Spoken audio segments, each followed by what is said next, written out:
इस वीडियो में फ्रेंड्स आप लोगों के साथ शेयर करने वाली हूं कि अगर आपके गुड़हल के पौधे में अभी भी फ्लावरिंग नहीं हो रही, आपने बहुत सारी खाद दे दी, सब कुछ कर दिया प्लांट में, ना प्लांट की ग्रोथ हो रही है और ना ही उनमें फूल आ रहा है, तो मैं जो खाद आपके साथ शेयर करने वाली हूं, ये खाद आप एक बार डालेंगे और आपका कैसा भी गुड़हल का पौधा होगा पूरा फूलों से भर जाएगा। बहुत सी केयर लोग करते हैं, बहुत सी खाद देते हैं, लेकिन उसके बाद भी अगर फूल नहीं खिल रहा है तो कुछ कारण होते हैं कि जिस वजह से प्लांट में फ्लावरिंग नहीं आ रही है। समटाइम्स ऐसा होता है फ्रेंड्स कि प्लांट की ग्रोथ भी हो रही है, कलियां भी बन रही हैं, लेकिन वो कलियां बिना खिले गिर जा रही हैं। तो ये होता है या तो प्लांट में किसी इंसेक्ट का अटैक होता है या फिर आपके प्लांट में माइक्रोन्यूट्रिएंट की कमी होती है। तो मैं ये वीडियो जो बता रही हूँ, आप ये वीडियो देखेंगे तो आपको आपके प्लांट में ये प्रॉब्लम फेस नहीं करना पड़ेगा।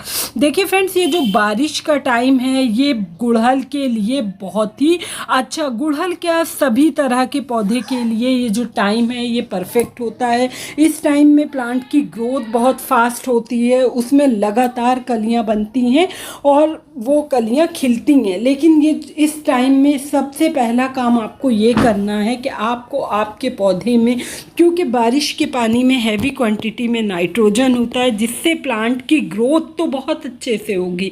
आपके पौधे पे भी जैसा आप देख सकते हैं, मेरा ये 10 इंच के गमले में लगा हुआ प्लांट है।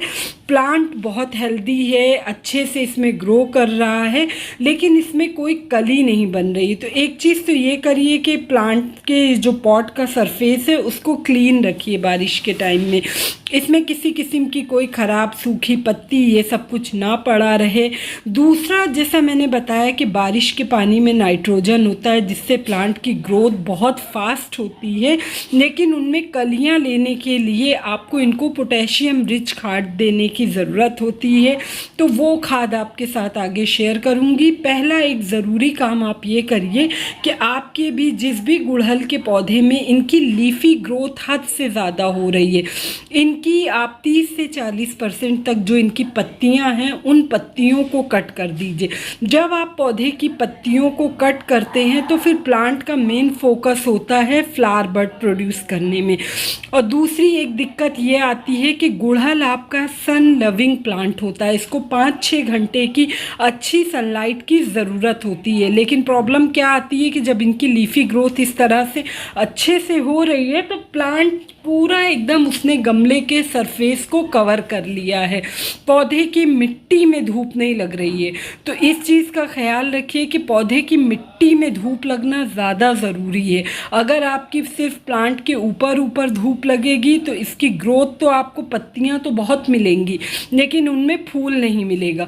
तो जब आप इसकी 30 से 40% तक इस तरह से पत्तियों को कट कर देंगे तो ये बीच बीच से काफ़ी उनमें जगह हो जाती है, जिससे प्लांट में ऑक्सीजन यानी जो एयर है वो भी अच्छे से आर पार होगी। एयर जब अच्छे से आर पार होगी तो कोई इंसेक्ट नहीं लगने पाएगा।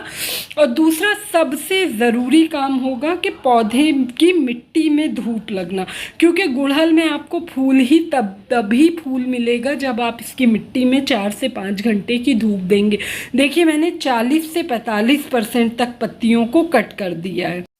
इस टाइम में प्लांट में एक इंसेक्ट लगता है जो कि आपका वो होता है, आपका स्पाइडर माइट्स वगैरह होता है। तो जब इस तरह से पत्तियों में गैप रहेगी, हवा आर पार होगी, तो कोई इंसेक्ट भी ज़्यादा पौधे पे नहीं रहेगा। इसकी जो ये इस तरह से जो भी पत्तियों को मैंने कट किया है, इन सब को पॉट से खाली कर देना है। अब बात आती है फ्रेंड्स के, अब आपने ये सारी जब आधी तक पत्तियाँ निकाल दी तो अब आप इनमें कौन सी खाद दें। मिट्टी की आप जब गुड़ाई कर रहे हैं तो मेरी मिट्टी में हल्की सी आपको मॉइस्ट दिखेगी, मिट्टी गीली नहीं होना चाहिए। जो भी मैं खाद आपको बताऊंगी वो आपको गीली मिट्टी में यूज़ नहीं करना है। पौधे की आप अगर धूप नहीं निकल रही है या फिर बारिश हो रही है तो आप ये काम रुक जाइएगा जब थोड़ा सा मिट्टी ड्राई हो जाए। मेरे यहाँ क्योंकि रात में बारिश हुई इसलिए मिट्टी हल्की सी गीली है, लेकिन आप ये काम एकदम सूखी मिट्टी में आपको करना है। खाद के तौर पर फ्रेंड्स मैं क्या देने वाली हूँ जो कि प्लांट में उनकी ग्रोथ को भी फास्ट करेगा और पौधे में नई नई कलियाँ बनेंगी और कलियाँ फूलों का साइज़ काफ़ी बढ़ाएगा। तो उसके लिए देखिए फ्रेंड्स, ये है एप्सम सॉल्ट यानी मैग्नीशियम सल्फेट। ये साधारण नमक नहीं है, एप्सम सॉल्ट है, आपको नर्सरी में मिल जाएगा या फिर आपको किसी मेडिकल स्टोर में मिल जाएगा। 1 से 2 ग्राम तक आप ले लेंगे। फ्रेंड्स, जो प्लांट्स अपना खाना बनाते हैं यानी जो फोटोसिंथेसिस का प्रोसेस होता है उसको काफ़ी फास्ट कर देता है, पौधे की पत्तियों में चमक आ जाती है। दूसरी खाद के तौर पे फ्रेंड्स ये देखिए नीम खली है। हालांकि नीम खली आपका एक नाइट्रोजन रिच फर्टिलाइज़र होता है, लेकिन बरसात के टाइम में गमलों में देना बहुत ज़रूरी हो जाता है।